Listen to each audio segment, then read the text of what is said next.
maintenant yenn ci chroniqueurs yi seeni kër en visio télétravail dañu njëkkeek Maymouna Gueye Bambaloo fekk ko fa mu ne Maymouna ñëw ak ñun ci li nga xam ne ni moo jëm ci mesure d'accompagnement yi ak reprise u activité économique yi Maymouna ñu ngi lay nuyu gërëm la ci toog bi nga toog sa kër da ngaa ragal c'est normal virus baa ngi fi ba tey on ne sait jamais kontaan ci fekk la fa nga ne pour parler de ces mesures d'accompagnement ngir dimbali ñi nga xam ne ni ñoo war a reprendre seeni activité économique Maymouna. Effectivement Pape Cheikh maa ngi lay nuyu namu naa la trop. maa la raw maa ngi nuyu Thioro ak Mamadou Ndiaye. Comme ni nga ko waxee en fait on a vu ñun ñëpp on apprend maintenant à vivre avec la maladie parce que toll nañ étape boo xamante ni essayé nañ confinement pendant plus de semi-confinement je dirais pendant plus de 3 mois wala 2 mois et quelques. On a vu que on a mis en avant la santé sur l'économie ce qui est tout à fait normal mais bi ñu demee nag am na après ay nit yoo xamante wala ay secteurs yu bëri yoo xamante ni ils ont été fortement impactés par la maladie. muy ay secteurs yu mel ni spectacle ñi nga xamante ni ñoo nekk ci art bi Pape Cheikh ñi nekk ci culture ñi nekk ci éducation je parlais des écoles privées yi nga xamante ni ñoom bu ñu leen fayulee li nga xamante ni mooy scolarité yi duñu mën a fay seen employés donc mu nekkoon daal secteur yu bëri yoo xamante ni ils ont été impactés loolu nag tax état bi daal di alléger li nga xamante ni moom mooy mesure d'accompagnement yooyu ñu defoon ak mesure de crise yooyu nga xamante ni établiroon nañ ko à cause de la maladie ñu commencé ko par alléger li nga xamante ni moom mooy couvre-feu bi biñ ko alléger permettre ñi nga xamante ni dañuy liggéey ci wàllum transport bi wala ñu nekk ci commerce bi mën a liggéey ba ay 18h 20h doog a ñibbi seen kër loolu aussi Pape Cheikh biñ ko defee defaat nañ leneen li nga xamante ni moom mooy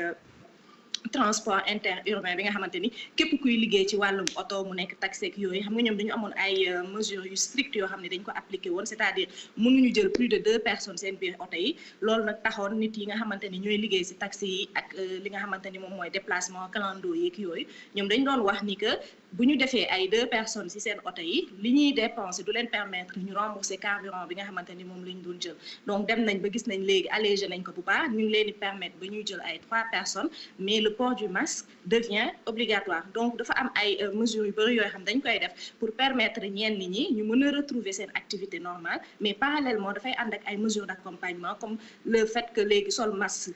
devient obligatoire di nga gis ñoo xamante ni dañuy nekk seen oto ñoom kese rek yaakaar ni waruñu sol masque ñu jàpp leen ni leen que dañu nekk ci benn état boo xamante ni beneen étape boo xamante ni maintenant c'est apprendre à vivre avec le virus mais respecter li nga xamante ni moom mooy consignes yi ñuy permettre ñu bañ a propager li nga xamante ni moom mooy virus bi donc ubbi nañ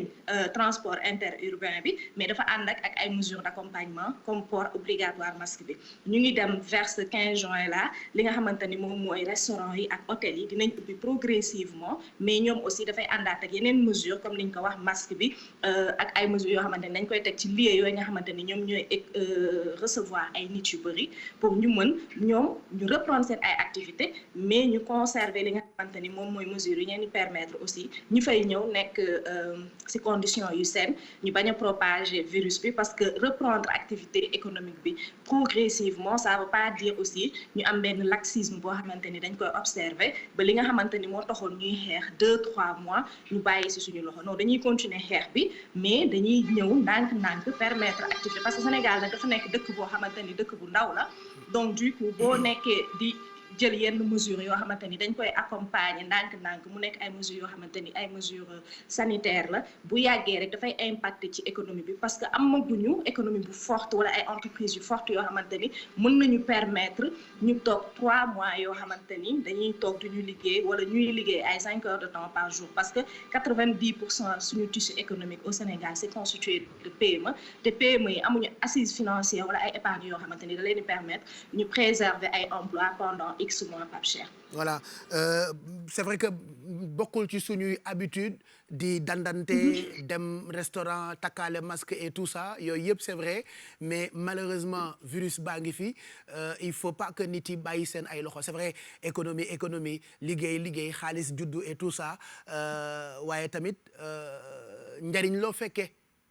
njëriñ loo fekkee Pape Cheikh parce que déjà ñoom dañu jëloon li nga xamante ni mooy santé bi teg ko ci kaw économie et ce qui est tout à fait normal. Maintenant dem nañ ba ci biir mais li ñuy wax aussi ni saako ceeb bu deful dara mënut a taxaw. donc bu fekkee ñu ngi préserver aussi santé bi te biir yi amul dara kër yi amul dara dafay nekk loo xamante ni dafay metti donc nit yi nag ñooy mën a jàppale état bi pour ñu allier les deux c'est-à-dire ñu dem ci li nga xamante ni moom mooy mesures sanitaires yi nga xamante ni jël nañ ko ñu respecté ko mais nit yi progressivement ku ci nekk ak secteur bi nga xamante ni yaa ngi fa nekk nga mën a reprendre économie bi ndànk-ndànk loolu nag nit yi ñoo siy jàppale état yi mais entreprise yi nga xamante ni aussi bëgg nañu reprendre seen activité ñoom aussi ñu respecter mesures yi nga xamante ni état bi daf ko teg pour permettre leen ñoom sur le plan économique ñu mën a relancer waat mais ñu jàppale aussi ñi nga xamante ni ñoo fay ñëw ak ñi fay liggéey ñu nekk dans des conditions yoo xamante ni dinañ mën a liggéey seen xel dal ñi fay ñëw aussi seen xel dal parce que tey ubbi nañ comme li ma la wax frontière